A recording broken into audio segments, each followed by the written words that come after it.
हरिः ओम् श्रीगुरुभ्यो नमः। हरिः ओम् భగవద్గీత సత్సంగ సభ్యులందరికీ హృదయపూర్వక నమస్కారములండి. అందరం కలిసి మనం భగవద్గీత విచారణ చేసుకుంటున్నాము. అది ధ్యాన యోగం. ఇక ఒంటరిగా చేయాల్సిన సాధన అంతా చెప్తున్నారు.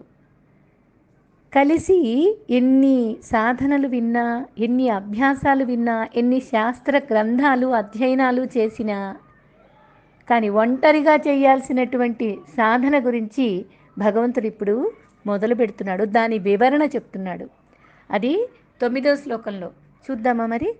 సహృన్మిత్రార్యుదాసీనా మధ్యస్థద్వేష్య బంధుషు సాధుష్వపి చ పాపేషు సమబుద్ధిర్విశిష్యతే. సమబుద్ధి, సహృద్, మిత్ర. చూడండి, అన్ని ఒక్కొక్క పదాన్ని వివరిస్తున్నాడు. సహృత్ మిత్ర, అది ఉదాసీన, మధ్యస్థ, ద్వేష్య, బంధుషు, సాధుషు, పాపేషు అపిచ సమబుద్ధి విశిష్యతే. అది పైన చెప్పిన వాళ్ళందరి యందు సమబుద్ధి కలిగినటువంటి వాడు శ్రేష్ఠుడు అని చెప్తున్నాడు. మనకి ఇంతవరకు సాధన ఏం చెప్పాడు? ప్రతి ఒక్క శ్లోకంలో సాధన గురించి మాట్లాడుతున్నాడు.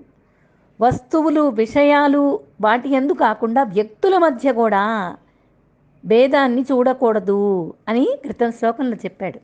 కూటస్థుడుగా ఉండాలి, విజితేంద్రియుడిగా ఉండాలి అనేది బాగా విన్నాం కదా.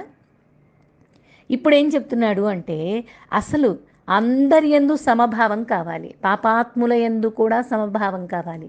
ఎందుకంటే నేను ఆత్మను, ఉన్నది మొత్తం ఆత్మ అని స్పష్టమైంది.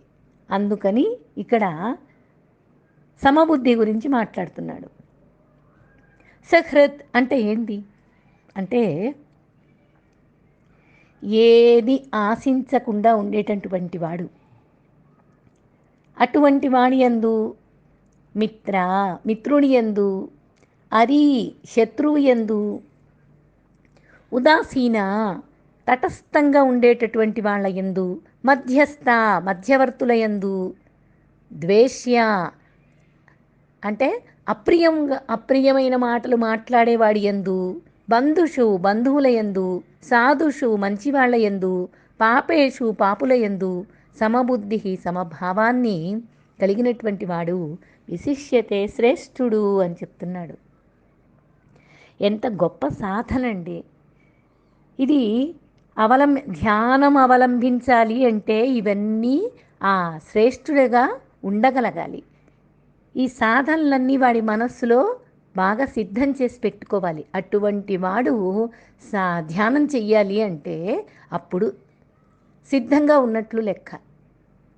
ఇంత సాధన, ఇంత అభ్యాసము మనస్సులో తయారు చేసి పెట్టుకోవాలి. ధ్యానం చేస్తున్నాము అనగానే ఏదో ఒక నెల రోజులు దేనికో దానికి వెళ్తారు, ఒక ఆశ్రమ వాతావరణానికో లేదా నేర్చుకోవటానికో ఒక 15 రోజులు క్యాంప్ అంటారు, అలా వెళ్ళిపోతారు. ధ్యానం నేర్చుకుంటారు. అక్కడ మితమైన ఆహారం, సాత్వికమైన ఆహారం, ఇవన్నీ చేస్తారు. అవన్నీ నేర్చుకుంటారు. ఎంతసేపు మొత్తం మౌనంగా ఉంటారు, మాటలే ఉండవు, ఒకళ్ళకొకళ్ళకి సంబంధాలు ఉండవు. భార్యాభర్తలే వెళ్ళారనుకోండి, దానిలో ఇద్దరు కలవడానికి ఉండదు. రోజు మార్చి రోజో లేకపోతే వారానికి ఒక్కరోజో చూడటానికి అనుమతిస్తారు, మాట్లాడుకోవడానికి కాదు. ఇటువంటి సందర్భాలు ఉన్నటువంటి ఆశ్రమాలు ఉన్నాయి. అటువంటి ఆశ్రమాలకు వెళ్ళి ఆ క్రియాశీలత ఎట్లా ఉండాలి అన్నీ నేర్చుకుంటారు. అక్కడ సాత్వికమైన ఆహారాన్ని తింటారు, అక్కడ మౌనంగా ఉంటారు, ఒకరికొకరికి సంబంధాలు లేకుండా జీవనం మొదట్లో బాగా పిచ్చి లేచిందండి, తర్వాత అలవాటైపోయింది. 15 రోజులు చాలా బాగుంది, శక్తివంతంగా ఉన్నాము, తక్కువ ఆహారమైనా సరే అని చెప్పేసి చాలామంది అనుకోవడం విన్నాను, చాలామంది చెప్పడం విన్నాను. అయితే వాటి వల్ల నాకేమనిపించింది అంటే అంత ఉపయోగమే, ఆ 15 రోజులు ఉపయోగమే.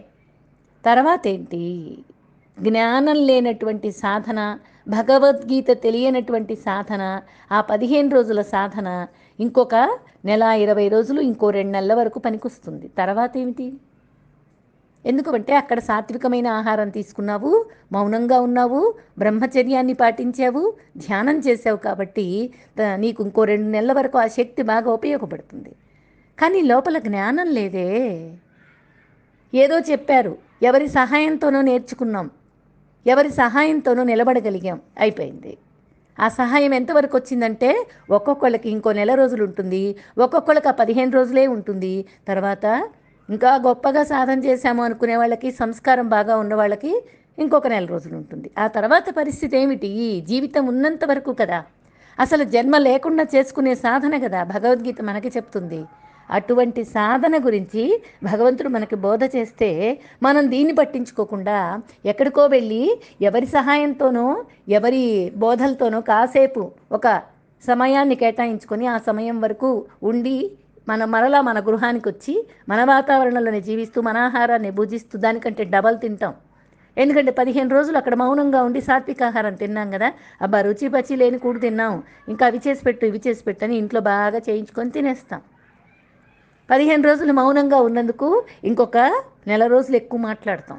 ఇంట్లో ఒకరోజు 1 గంట మాట్లాడేది 4 గంటలు మాట్లాడేస్తాం. ఎందుకంటే అన్ని విషయాలు అలా ఆగిపోయినాయి మనసులో. ఇదే సాధన? దీని గురించే భగవంతుడు మనకి చెప్పేది. ఇది నిజమైన సాధనేనా? నిజంగా ఎప్పటికీ ఆ 15 రోజులు క్యాంపులో నేర్చుకున్నదంతా ఉండగలుగుతామా మనం? లేదు కదా. ఎవరి మనసుకు వాళ్ళకి తెలుసు కదా అది. కానీ ఇక్కడ చెప్పేది ఏంటంటే శాశ్వతమైనటువంటి రుజుమార్గం, శాశ్వతమైనటువంటి తత్వాన్ని గురించి మనకు బోధ చేస్తున్నాడు భగవంతుడు. ప్రపంచంలో ఎవరికెవరు సంబంధాలు లేకుండా జీవించలేరు, ఎవ్వరూ జీవించలేరు. ఏ సంబంధమైనా ప్రపంచానికి సంబంధించే ఉంటుంది. దేహం కూడా ప్రపంచమేనండి, గుర్తుపెట్టుకోండి. ప్రపంచంలో ఏ ఏ వ్యక్తులతో మనం సంబంధాన్ని సాగిస్తామో వాళ్ళ గుణదోషాలు ఒకళ్ళకొకళ్ళకి భిన్నంగా ఉంటాయి. ఒకరి గుణం మరొకళ్ళకు ఉండదు. ఒకరి దోషం అందరిలో, ఒకళ్ళల్లో దోషం కనిపించిందనుకోండి, అదే అందరిలో కనిపిస్తుందా? కనిపించదు.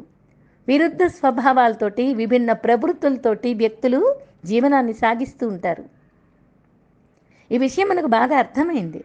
కొంతమంది సత్వగుణంతో ఉంటారు, కొంతమంది రజోగుణంతో ఉంటారు, కొంతమంది తమో గుణంతో ఉంటారు. ఇవన్నీ గుణభేదాలు. అది స్వభావాన్ని నిర్ణయిస్తుంది. అయితే గుణాలు మారిపోతూ ఉంటాయి, స్వభావాలు మారిపోతూ ఉంటాయి. అందువల్ల వ్యక్తి ఒకేలాగా ఎప్పుడు ప్రవర్తించడు. భిన్న భిన్న ప్రవృత్తులతోటి, గుణదోషాలతోటి, అలాగా వాళ్ళ వాళ్ళ స్వభావాలతోటి నిర్ణయాలు జరిగిపోతూ ఉంటాయి, ఆచరణ జరిగిపోతూ ఉంటుంది. అందుకే ఈ శ్లోకంలో ఏం చెప్తున్నాడు అంటే వీళ్ళు ఎవరెవరు?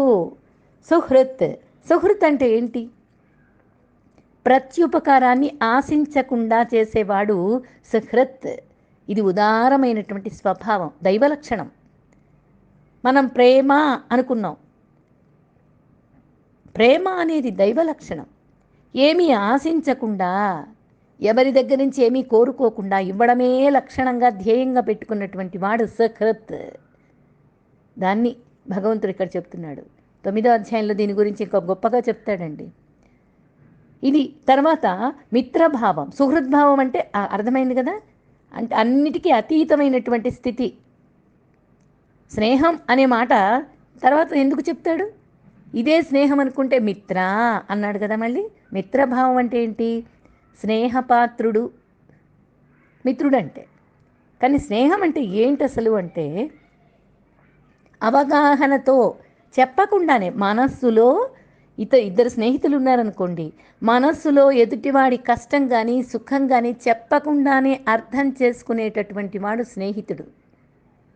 మొహం చూడగానే, మనం వాళ్ళ ఫీలింగ్స్ గమనించగానే, వాళ్ళ మాట వినగానే, వాళ్ళు వస్తూ ఉన్నారు అనగానే వాళ్ళ మనస్సులో భావనని గ్రహించటమే స్నేహత్వం, మిత్రత్వం. ఇచ్చిపుచ్చుకునేటటువంటి గుణం కలిగినటువంటి వాడు వీడు స్నేహం అంటే దానికి చాలా గొప్పగా చెప్తారండి. ఏంటంటే ఇస్తూ ఉంటాడు, పుచ్చుకుంటూ ఉంటాడు, రహస్యాలు మొత్తం తెలుసుకుంటూ ఉంటాడు, చెబుతూ ఉంటాడు. ఆ? వాళ్ళు తింటారు, ఎదుటి వాళ్ళకి తినిపిస్తారు. ఇవన్నీ కూడా ఒక మంచి లక్షణాలు ఈ మిత్రువు అనేదానికి. ఇది ఒక లక్షణం. తర్వాత శత్రువు అరి అంటున్నాడు కదా. సుహృన్మిత్ర అరి, తర్వాత ఉదాసీన అని వస్తుంది. అరి అంటే ఏంటి? శత్రువు, శత్రుభావం. ఈ సుహృన్మిత్రులలో కేవలం ఉపకార బుద్ధిని మనం చూస్తాం, కానీ శత్రువు అలాంటి వాడు కాదు. ప్రత్యక్షంగా కానీ పరోక్షంగా కానీ కీడు తలపెట్టేవాడు. వీడు కీడు తప్ప ఇంకోటి తెలియనివాడు. వీడు శత్రువు అంటే. తనకు కీడు చేసిన వారికే కీడు చేస్తాడని లేదు. ఏ కీడు చెయ్యకపోయినా సరే తన సహజ స్వభావమే ఇతరులకి హాని తలపెట్టడం. ఇది శత్రుభావం అంటే. వాడి లక్షణాలు, అటువంటి లక్షణాలు ఉన్నవాడిని తటస్థ భావం, ఎవరి పక్షము వహించకుండా తటస్థంగా ఉండేటటువంటి వాడు ఉదాసీనుడు. ఇరువురి మధ్య కూడా ఏదైనా ఒక విషయం వచ్చినప్పుడు ఏదైనా మీరు చెప్పండి, మీరు చెప్పండి, ఇది తప్ప ఒప్ప, ఇది మీరు చెప్పండి అని అడిగితే చక్కగా చిరునవ్వు నవ్వేసి పక్కకి తప్పుకుంటాడు. ఏం జరగాలో అది జరుగుతుంది. మధ్యలో నేనెందుకు జడ్జిమెంట్ అనే విషయాన్ని మనస్సులో బాగా తెలిసినటువంటి వాడు తటస్థ భావంతో ఉంటాడు. కేవలం సాక్షి భావన, ప్రేక్షక పాత్ర అంటారే, దాన్ని పాటిస్తూ ఉంటాడు. మధ్యస్థం, మధ్యస్థంగా ఉంటాడు. ఇదే వాళ్ళ వైపు వీళ్ళ వైపు ఉండడు. అంటే ఇద్దరి విషయాలు తెలుసుకుంటాడు, అపకారము చెయ్యడు, ఉపకారము చెయ్యడు. తటస్థంగా ఉండేవాడేమో అలా ఉంటాడు. కానీ వీడు ఇద్దరి విషయాలు తెలుసుకుంటాడు, కానీ ఇద్దరికీ ఉపకారం చేసే విధానాన్ని గమనిస్తాడు. ఒక పక్షాన్ని ఆశ్రయించడు, ఉభయ పక్షాలలో విషయాన్ని తెలుసుకొని ఎవరికి కీడు తలపెట్టకుండా మధ్యస్థమైనటువంటి నిర్ణయాన్ని చేసేటటువంటి వాడు. ద్వేష్యభావం అంటే అప్రియమైనటువంటి వాక్యాలు పలికేటటువంటి వాడు, అప్రియమైన కార్యాలు చేసేటటువంటి వాడు. వీడంటే ఎవ్వరికి ఇష్టం ఉండదు, అయినా సరే జ్ఞానికి మాత్రం వీడి యందు కూడా సమభావమే. బంధుప్రీతి, బంధుప్రీతి ఉంటుంది. ఇంకా నెక్స్ట్ లక్షణం, అందరితో బంధువులాగా వ్యవహరిస్తాడు. ఎవరు మోసగించినా సరే ఉపకారం చెయ్యాలనే చూస్తాడు. తన ఆ మనసులో, ఎదుటి వాళ్ళల్లో మనస్సులో విషయాన్ని గ్రహించి వీళ్ళు ఎందుకు వచ్చారు, బంధువులుగా వచ్చారా, బంధువులుగా వచ్చారా తెలుసుకుంటాడు. తెలుసుకొని కూడా వాళ్ళ యందు కూడా సమభావాన్ని చూపిస్తాడు. అందుకనే ద్వేష్య బంధువుల తారతమ్యాన్ని కూడా వివేచించి అర్థం చేసుకోవాలి. ఒకరు చేసిన కీడును తదేకంగా అదే పనిగా మనస్సులో భావన చేస్తూ మళ్ళీ వాళ్ళకి తిరిగి కీడు చెయ్యాలి అనేవాడు ద్వేషుడైతాడు. బంధుప్రీతిని ఆశ్రయించి ఉపకారం చేసేవాడేమవుతాడు? బంధువు అవుతాడు. అలాగా బంధుప్రీతి కలిగినటువంటి వాడు. తర్వాత సాధుభావం, శాస్త్ర విషయాల్ని చక్కగా అభ్యాసం చేస్తాడు. శాస్త్రోక్త విధానంగా ప్రవర్తించే వాళ్ళు సాధువులు అని చెప్తారు. ధర్మబద్ధంగా జీవిస్తారు వీళ్ళు. ప్రాణాపాయ స్థితిలో కూడా ధర్మాచరణను వదిలిపెట్టకుండా ఉంటారు. అటువంటి వాళ్ళు సర్వులకు పూజనీయంగా ఉంటారు, ఆదర్శమైన జీవితాన్ని గడుపుతూ ఉంటారు. ఇటువంటి వాళ్ళు ఈ 8 మందిని ఈ శ్రేష్ఠులుగా గుర్తించారు. పాపేషు అంటున్నాడండి. పాపబుద్ధి, ఇంకా పాపేషు సమబుద్ధిర్ విశిష్యతే. అంటే ఈ పాపం చేసిన వాడి యందు కూడా, అంటే శాస్త్రాన్ని నిషేధింపబడిన వాడే నిజంగా పాపాత్ముడు. శాస్త్రాన్ని అస్సలు తెలుసుకోకుండా ఏ కార్యం చేసిన వాడి మానసిక ఇష్ట ప్రకారం చేసేటటువంటి వాడే పాపాత్ముడు. శాస్త్రం ఏం చెప్తుంది, ధర్మం ఏం చెప్తుంది, మహానుభావుల ఆదర్శనీయులు ఏం చెప్తున్నారు అనేది తెలుసుకోకుండా తన మనసుకు నచ్చినటువంటి కార్యాన్ని చేసి అదే కరెక్ట్ అని నిరూపిస్తూ దాని గురించే వాదనలు చేసేటటువంటి వాడు పాపబుద్ధి కలిగినటువంటి వాడు. అటువంటి వాడిని కూడా, అది ఇక్కడ చెప్పే విషయం, సమదృష్టితోటి చూడగలుగుతాడు. సర్వత్రా సదా సమరూపుడైనటువంటి బ్రహ్మాన్ని మాత్రమే గ్రహిస్తాడు. అటువంటి బుద్ధి కుశలత కలిగిన వాడు అని అర్థం. ఇలా సమరూప జ్ఞానాన్ని కలిగినటువంటి వాడు విముచ్యతే అంటున్నాడు, విముక్తిని పొందుతున్నాడు. ఇట్లాంటి సమబుద్ధి కలిగిన యోగారూఢ స్థితి ప్రాప్తించాలి అంటే దాని యొక్క ఫలితాన్ని అందుకోవటానికి చేయవలసిందేమిటో మరలా ఈ శ్లోకంలో చెప్తున్నాడు. చూద్దాం. యోగి యుంజీత సతతం ఆత్మానం రహసి స్థితః ఏకాకీయత చిత్తాత్మా నిరాశీర పరిగ్రహః. చూడండి ఎంత భగవంతుడు ధ్యానానికి అర్హత సంపాదించడానికి ఎంత చెప్తున్నాడో చూడండి. ఇవన్నీ చెప్పాక ఆ విశిష్ట యోగిగా ఉండాలంటే యోగి యుంజీత సతతం, ఎప్పుడు సాధన చేస్తూ ఉండాలి. అలా ఉండాలి అంటే అన్ని లక్షణాలు సమదృష్టి సమభావం కావాలి అంటే ఎన్ని లక్షణాలు కావాలండి? అవి ఏదో కాసేపు ఉండిపోతే చాలా, ఎప్పుడూ ఉండాలి. ఎల్లప్పుడూ సాధన చేస్తూ ఉండాలి. మనస్సుతో ఏ విధంగా ప్రవర్తించాలి, మనస్సును ఏ విధంగా తీర్చిదిద్దుకోవాలి, ఏ విధంగా ఏకాగ్రత ఉంచాలి అనేది బాగా యోగికి మాత్రమే తెలిసి ఉంటుంది. ఎప్పుడు యోగం చేత చురుగ్గా పనిచేస్తూ ఉంటాడు. ఆత్మానం రహస్య స్థిత, మనస్సును ఒంటరిగా నిశ్శబ్దంగా ఉన్న ప్రదేశంలో పరిశీలించుకోవాలి. ఎప్పుడు కోలాహలంగా ఉన్న ప్రదేశంలో మనస్సు చెదిరిపోతూ ఉంటుంది. ఏకాకి అన్నాడు. అందుకనే ఏకాంతమైన ప్రదేశంలో ఉన్నవాడై ఒంటరివాడై దేహేంద్రియాలు కలిగినటువంటి వాడు, అంటే తన ఆధీనంలో ఉన్నటువంటి ఇంద్రియాదులన్నింటినీ కూడా తన ఆధీనంలో ఉంచుకున్నటువంటి వాడు, ఆశ లేకుండా ఉన్నటువంటి వాడు, ఇతరుల నుండి ఏది గ్రహించకుండా ఉండేటటువంటి వాడు, నిరంతరం ధ్యాన నిష్ఠ యందు ఉండే సాధన గురించి అలా ఉండాలి అని ఈ సాధనలన్నీ చెప్తున్నాడు. ఒక్కడివే ఉండాలి, ఎవరూ లేకుండా ఇంద్రియ వ్యవస్థను దాటిపోవాలి. అంటే తన ఆధీనంలో ఉంచుకోవాలి. పక్కన ఎవరైనా కూర్చున్న వాళ్ళతో ఏ సంబంధాలు పెట్టుకోకూడదు. నీవు పూర్తిగా వేరే ప్రపంచంలో ఉంటావు. ధ్యానంలో కూర్చోగానే నీవు ఒంటరివాడివైపోతావు. నువ్వు అందరి సమూహంలో ఉన్నా సరే, కానీ నీకు భగవంతుడికి మధ్య ఒక్క వెంట్రుక వాసి అంటారు చూడండి, అటువంటి ధ్యాన స్థితిలో, అంటే ధ్యానంలో భగవంతుడికి నాకు జరిగేటటువంటి చర్చ మాత్రమే ఉండాలి, లేదా భగవంతుడి మీద దృష్టి మాత్రమే ఉండాలి. అంటే తనలో తాను ఉండాలి. విషయ ప్రపంచాన్ని తీసుకొచ్చి లోపల పెట్టకూడదు. ఇప్పటిదాకా అదే కదా చెప్పాడు. అందుకని ఇక్కడేమో అర్హతల గురించి మాట్లాడుతున్నాడు. ధ్యానానికి గొప్ప లక్షణం ఏమిటి అంటే ఏకాకి. అంటే భార్య, భర్త, పిల్లలు వీళ్ళందరూ కూడా ధ్యానం చేస్తున్నప్పుడు వాళ్ళు భార్య, భర్త, పిల్లలు ఉండరు, మనస్సులో ఉండరు, పక్కన ఉంటారు. వాళ్ళు వేరువేరుగా కూర్చొని వేరువేరుగా, ఇప్పుడు చూడండి, మనం ఒక ఆశ్రమానికి వెళ్ళి ధ్యానం చెయ్యాలి అంటే ఎవరికి వాళ్ళే, ఒకరితో ఒకరు మాట్లాడుకుంటామా? ధ్యాన సమయంలో ఎవరి మనస్సులో భావనలు ఎలా కలుగుతున్నాయో వాళ్ళ సంస్కారాన్ని బట్టి, వాళ్ళ నియతిని బట్టి ఉంటుంది.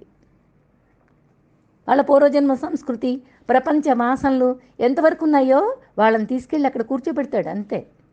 అంతేగాని ఇంకొకళ్ళని తీసుకొచ్చి ఈ వీళ్ళతో చర్చ పెట్టే విషయాలు ఏమీ అక్కడ జరగకూడదు, జరగవు. దాని గురించి మాట్లాడుతున్నాడు. వాళ్ళు వేరువేరుగా ఉంటారు, ఎవరి ప్రపంచంలో వాళ్ళు ఉంటారు. అది ఒంటరిగా ఉండడం అని అంటే అదనమాట. ఒంటరితనాన్ని ఎలా అనుభవిస్తాడు? ఆనందంగా అనుభవిస్తాడు. అది ఆనందంగా ఉండటం అనేది గొప్ప అనుభవం. అది ధ్యానంలోనే నీకు అనుభవం అవుతుంది. నిజానికైతే అతను ఒంటరిగా ఉండకుండా అతను తన యందే ఉన్నటువంటి అద్వితీయమైనటువంటి దైవం సాంగత్యంలో ఉంటాడు. అంటే తానుగా తన లోపల ఒక దైవాన్ని నిర్మించుకున్నాడు కదా. తన హృదయ గుహలో ఒక జ్యోతి, ఆత్మజ్యోతి వెలుగుతూ ఉంటుంది. దాన్ని దర్శించటానికి ఆనంద స్వరూపాన్ని తన లోపల తానుగా దర్శిస్తూ ఉంటాడు.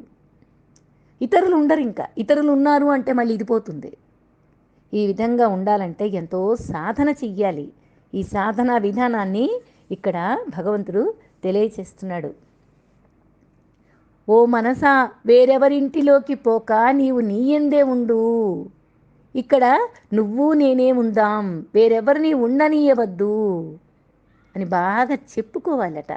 మనస్సుని తయారు చేసుకోవాలట. మనస్సులో ఇలాంటి భావనలు రానియాలి. ఒంటరిగా కూర్చున్నప్పుడు విచారణ నా మనస్సు ఇలాగే మాట్లాడుకుంటూ ఉండాలి. నా మనసుతో నేను మాట్లాడటం అలవాటు చేసుకోవాలి. అందుకని ఇలా చాలా ఉన్నతమైనటువంటి మానసిక స్థితిలోకి నువ్వు వెళ్ళిపోగలగాలి.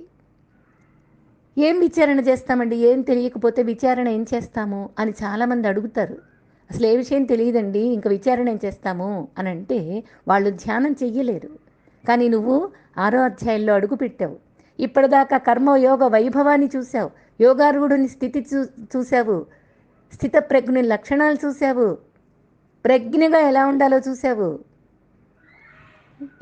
ఇన్ని చూసిన తర్వాత ఇంక నీకు విచారణ ఎలా చెయ్యాలి అనే భావన ఏమైనా ఉంటుందా? ఒక్కొక్క అక్షరంలో ఉంటుందండి భావన నువ్వు చేయగలిగితే. అసలు ఆధ్యాత్మికత గురించి కదా నువ్వు వింటున్నది. అసలు ఆధ్యాత్మికత అంటే ఏమిటి? అక్కడి నుంచి మొదలు పెట్టుకో. నీ లోపలికి నువ్వు ఎంత సులభంగా వెళ్ళగలుగుతావో. ఇప్పుడు మనం దానిలోకి వెళ్తున్నాం. నిత్య సాధనంతో, నిత్యమైన నీతి నియమాలతోటి నిత్యము మనం ఒక మంచి మార్గంలోకి ముందుకు వెళ్తాం. ఏకాకి యతచిత్తాత్మ, ఒంటరిగా ఉండు. శరీరానికి మనస్సుకు శిక్షణ ఇచ్చుకో బాగా. నిరాశి, ఏ విధమైనటువంటి బాహ్యమైనటువంటి కోరిక లేకుండా అపరిగ్రహ, ఇది గొప్ప ఉత్తమమైనటువంటి సాధన. ఎవ్వరి వద్ద నుంచి ఏ విధమైనటువంటి వస్తువుల్ని తీసుకొని అవసరం లేదు. నీకు ధ్యానంలో వస్తువులతో పనేముంది? మనుషులతో పనేముంది? ఏదైనా పదార్థాలతో పనేముంది? హాయిగా నీకు భగవంతుడికి ఒక ఉత్తమమైన దాన్ని చేరుకోవడానికి ప్రయత్నం చేస్తున్నావు కదా నువ్వు. ఇంకా నీకు వీటితో పనేముంది? అసలు బహుమతులతో పనేముంది?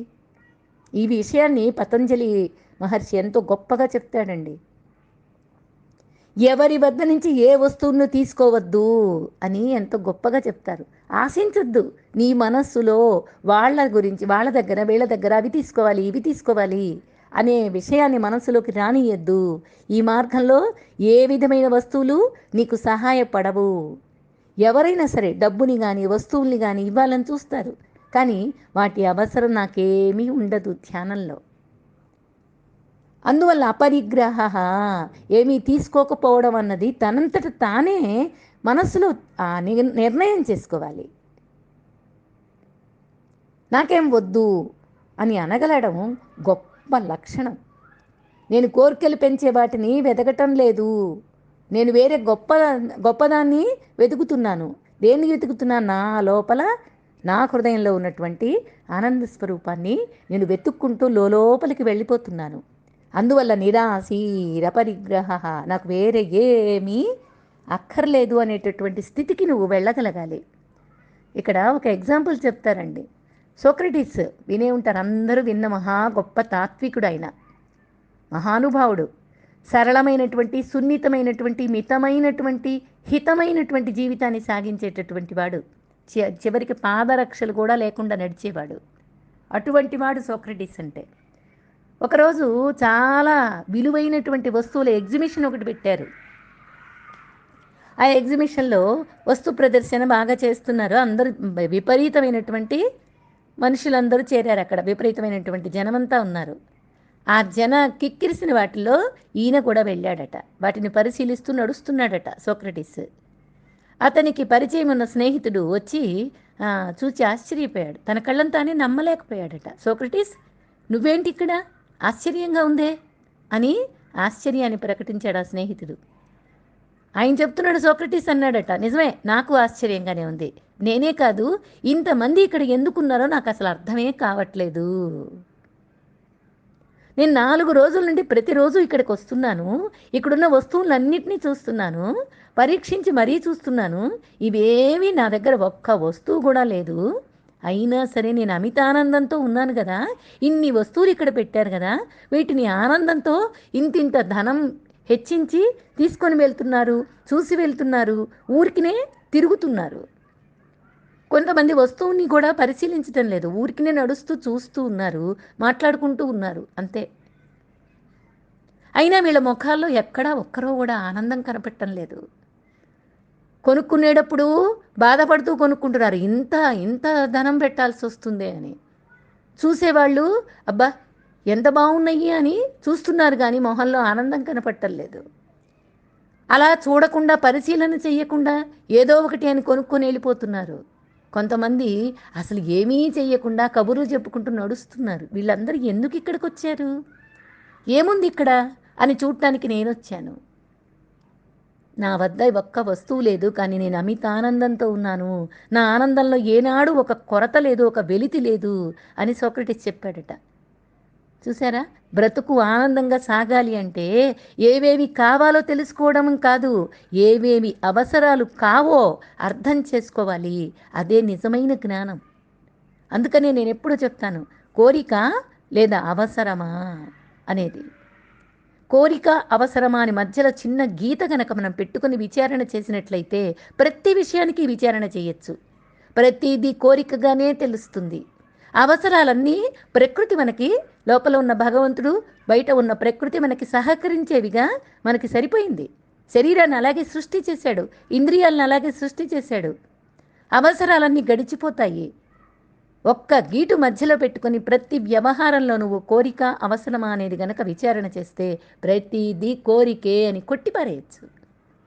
అవసరమని నీ మనసులో భావన కలుగుతుందంతే. ఇది అవసరం కదండి, ఇది లేకపోతే ఎలాగండి అంటావు. నీకు గాలి అవసరం, ఆహారం అవసరం. భగవంతుడు అన్నీ ఇచ్చేయండి నీకు. నీకు రుచులు కావాలి, అందువల్ల కోరిక వచ్చింది అక్కడ.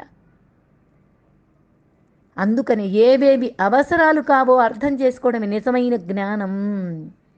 అది బాగా తెలుసుకో. అపరిగ్రహం అనేది సామాన్యమైన విషయం కాదండి.